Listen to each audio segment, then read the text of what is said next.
Just a brief intro of Gilad, His Excellency, the Ambassador to the United Nations. Until recently, Erdan served as Israel's ambassador to the United States, the first person to hold both roles concurrently since Abba Evan in the 1950s.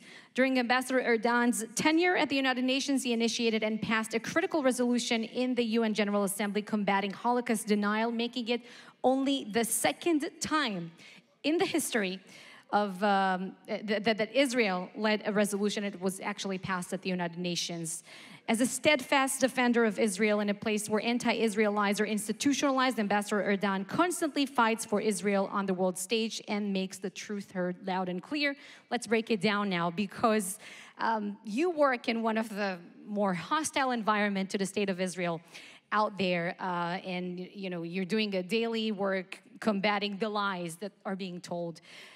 Could you explain why is there so much anti-Israel bias at the United Nations? Because I was listening to one of your recent speeches in which you referred to the international community as an ostrich that's putting its head in the sand. You did so because they compared between the State of Israel and Palestinian terror organizations.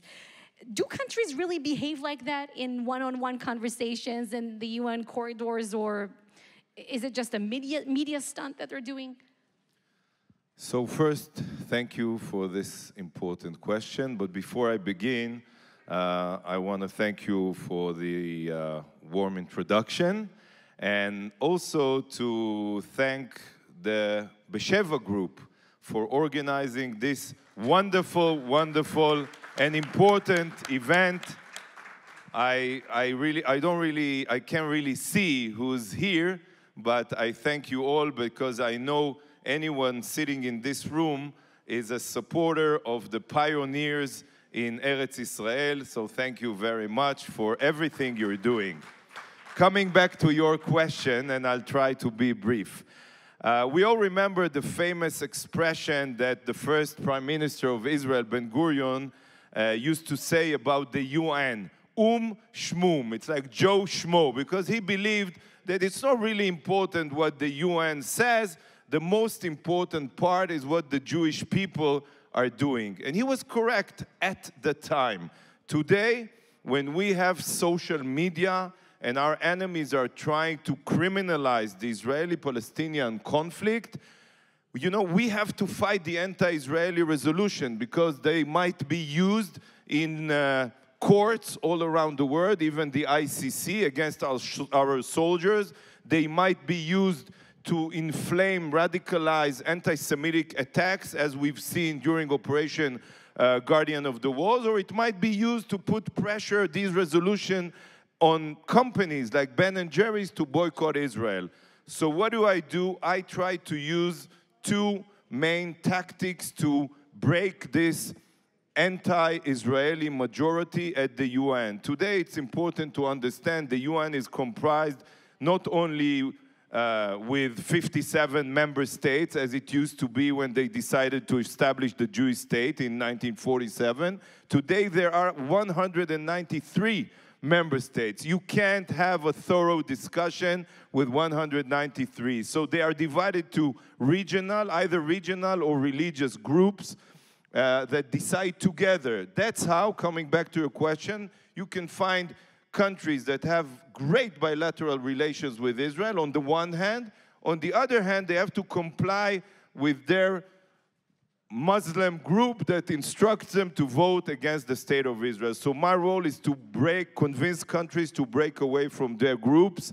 How do I do it? Sometimes I find a mutual interest, like with the African countries, to show them how Israelis are connecting their villages to running water or electricity, giving them life, or showcasing during our Independence Day celebration how our food tech companies can provide them food security.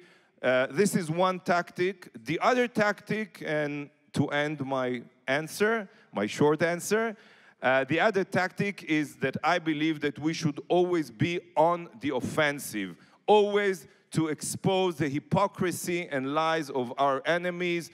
That's what I did for example, when I saw that the UN doesn't recognize the rock-throwing terror that Israelis were facing on roads in Judea and Samaria or Jerusalem. So I smuggled a real rock into the Security Council discussion to demonstrate and to tell them that's what you have to think about when you discuss the situation in Israel.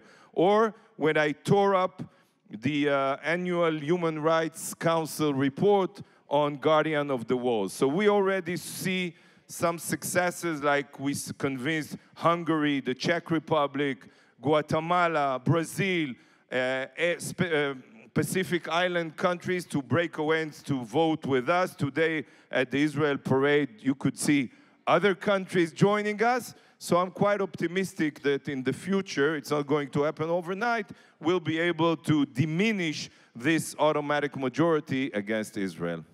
You mentioned the entire world. I want to focus on Europe now. There are certain voices in the media and within the international community claiming that Israel is not doing enough to help Ukraine. They say, you're not giving them weapons, you're not providing them with the Iron Dome missile defense system, and so on. Can you explain what is Israel's stance vis-a-vis Russia and Ukraine? Where do we fall exactly? I'm so happy that you asked me this question, because I'm being asked about it time and again. And I have to, as you said, clarify our position. Whoever says that Israel is not clearly on Ukraine's side is either speaks from ignorance or he has a political motivation against Israel. Because I can testify firsthand. I'm Israel's ambassador to the United Nations. So many times we condemned the Russian aggression. We joined all the Western world resolutions, again, condemning Russia and supporting the sovereignty of Ukraine, even though everyone knows we are in a very complex, unique situation when it comes to Russia, because Russia is literally on our border.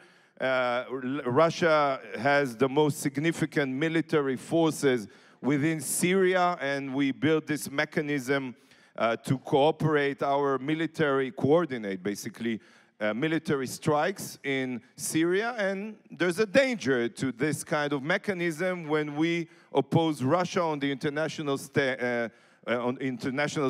But nevertheless, we support Ukraine, and not only with our votes, because we truly believe in Tikkun Olam, and we truly believe that whoever saves even one life is as if they saved an entire world. So we were the first country to send a state-of-the-art field hospital or hundreds of tons of humanitarian aid to help the Ukrainian people. And you could see Jewish organizations like UJA, Hatzalah from Israel being incentivized by our government to help and assist the Ukrainian people. And I truly pray and hope that this conflict would end soon. So in what pertains Ukraine, I want to speak about some kind of double standard and shift the conversation to mention Iran, because we're learning that world powers might be closer than ever to seal the deal and revive the JCPOA that, as we know, did not help prevent their aggressions in the region, their hostilities and so on. But as world powers are doing that, they are, joining arms together in their fight to counter Russia's aggressions against Ukraine. So you see this effort on one side, and then you don't see it when it comes to Iran, which is an evil force that wants to annihilate the Jewish state. How do you explain that? So for Israel, coming back to your first question, I want to connect it to this important question. I mean, we all understand that Iran, this is the most serious, crucial threat against the future of the Jewish people and the state of Israel. And now we see the inability, the fundamental inability of the international community to stop Iran's race, advancement towards becoming a nuclear threshold. And one cannot understand how come they don't see that this is not only an existential threat against Israel. I hear so many voices, there are leaders that are bothered from the fact that President Putin might use his nuclear power. Well, I have a surprise for you. Just imagine what would happen if the crazy radical Ayatollahs are going to hold nuclear capabilities. How would they they'll be able to threaten the world? So briefly, what can be done? What can Israel do? First of all, this is not the time to lift sanctions from Iran by rejoining the old fundamental flawed deal that is not going to stop Iran's race towards a bomb. It doesn't even address the other threats that Iran poses, like their nuclear ballistic missiles or their malign activities to support terrorist organizations that surround Israel. The time has come to implement the wise words of President Roosevelt, meaning speak softly, but carry also a big stick. For many years, the international community have spoken softly with the Iranian regime, but they were never presented with a credible military threat that would basically force them to decide between their own survival as a regime and their nuclear ambitions. This is the time to do it. I hope the international community would come to this understanding. But one last sentence, because this is maybe the most important part. Whatever, coming back to Ben-Gurion, whatever the international community is going to do, whether they're going to join the deal or not rejoin the deal, we made it clear to everyone. Israel won't be bound by any international agreement, because for us, it is an existential threat. We are the only ones being threatened with annihilation by the crazy Ayatollahs. And whatever we will have to do in order to secure our future, that is exactly what we will do. And thank you on that very note, much. thank you, Ambassador Erdan. We appreciate you.